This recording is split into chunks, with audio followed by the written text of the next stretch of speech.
Tuduh ulama besar transfer dana puluhan juta ke Israel. Adam Denny desak Haikal Hasan beri klarifikasi. Pegiat media sosial Adam Denny mulai menguak sosok ulama besar Indonesia yang ia maksud melakukan aktivitas transfer dana berkali-kali ke Israel. Beberapa waktu lalu, Adam Denny mulai menyinggung soal keterlibatan ulama besar di Indonesia pada sebuah perusahaan yang ia sebut tak berizin. Selain itu, Adam Denny juga menyebut ulama tersebut sering mengirim uang dengan identitas yang disembunyikan, hingga melibatkan badan amal di Indonesia ke Israel yang ia duga dari sumbangan umat. Mission Impossible menganggap ulama besar yang berkali-kali mentransfer uang ke Israel dan bermain tender dengan perusahaan yang dimiliki tetapi tidak mengantongi izin, ujar Adam Denny seperti dikutip dari akun Instagram @adngrk. Denny mengaku nekat membeberkan bukti-bukti tersebut karena merasa kasihan pada umat yang percaya pada ulama tersebut. Ulama besar transfer uang ke Israel. Ulama besar memiliki perusahaan yang tidak mempunyai izin, tetapi selalu menang tender. Seru nih kalau dibongkar, ujar Adam Denny. Dari unggahan Denny, total uang yang dikirim pihak ulama tersebut ke Israel mencapai 80 juta rupiah yang dikirimkan dari dua nama berbeda. Baru-baru ini, Denny menyentil Haikal Hasan di kolom komentar. Adam Denny mendesak Haikal untuk memberikan klarifikasi terkait transfer sejumlah uang ke Israel tersebut. Gua tunggu klarifikasi lo, Beh. Nggak main-main gue sama lo, ujar Adam Denny. Dikutip dari pikiranrakyat.com dari Instagram @haikalhasan_quotes. Di akun Instagram pribadinya, Adam Denny juga mendesak sejumlah pihak untuk segera buka suara. Tolong kepada semua pihak agar melakukan klarifikasi. @Ehwan Kurniawan, @Dandik, @Act4Humanity, @haikalhasan_quotes, ujar Adam Denny dikutip dari Instagram @adngrk. Untuk apa? Dan tunjukkan kepada siapa dana dengan total 80 juta yang ditransfer ke Israel pada tanggal 30 Juli 2020. Katanya menambahkan, Adam Denny menilai ada maksud terselubung dari transfer uang ke Israel tersebut. Apalagi, hari pengiriman uang terlampau lama. Setahu saya konflik panas antara Palestina dan Israel pada tanggal dan tahun tersebut belum terjadi. Jadi, tidak ada alasan jika dana itu untuk dialihkan ke Palestina untuk membantu umat, ucap Denny.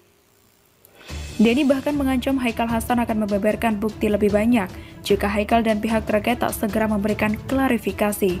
Tuduhan ini kemudian menjadikan publik makin penasaran dan bertanya-tanya apakah Haikal Hasan benar terlibat dalam transfer uang ke Israel. Bagaimana menurut Anda?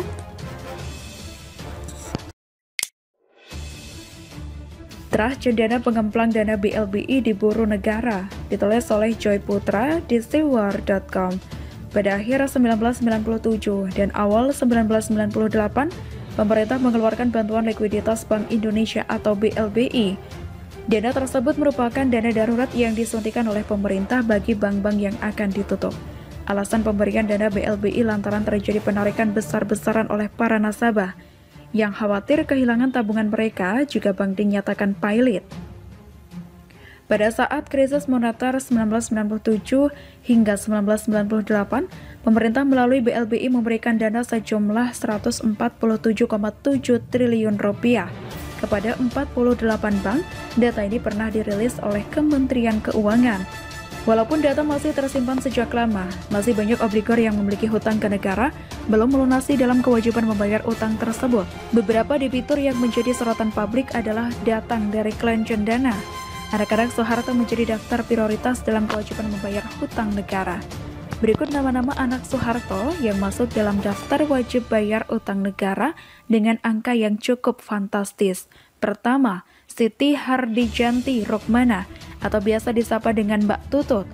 Ia memiliki utang masing-masing 191,6 miliar rupiah, 471,4 miliar rupiah, 14,79 miliar rupiah, dan 6,52 juta US dollar.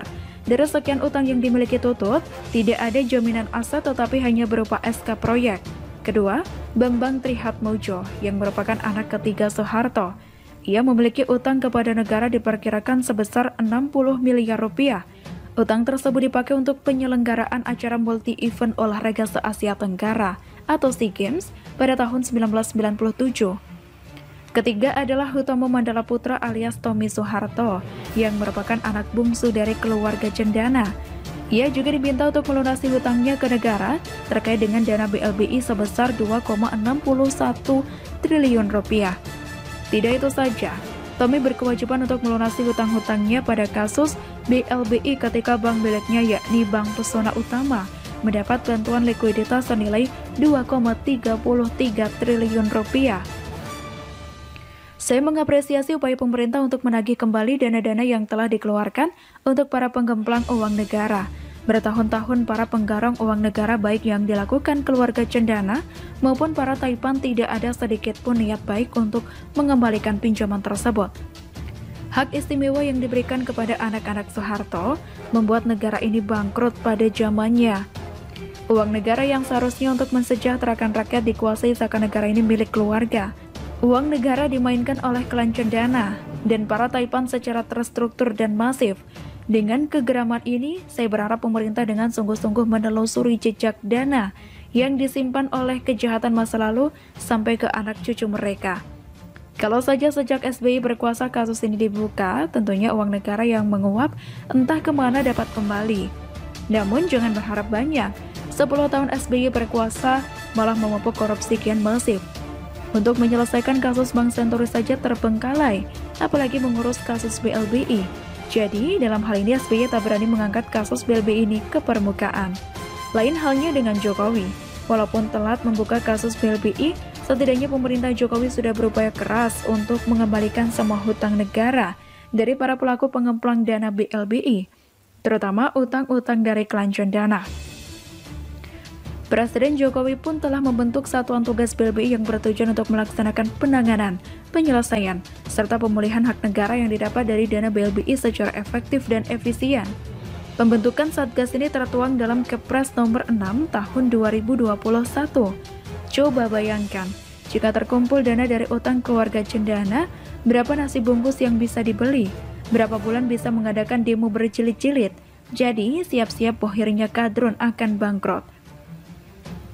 Tetapi yang namanya keluarga Cendana, harta warisan tidak akan habis hingga 7 keturunan.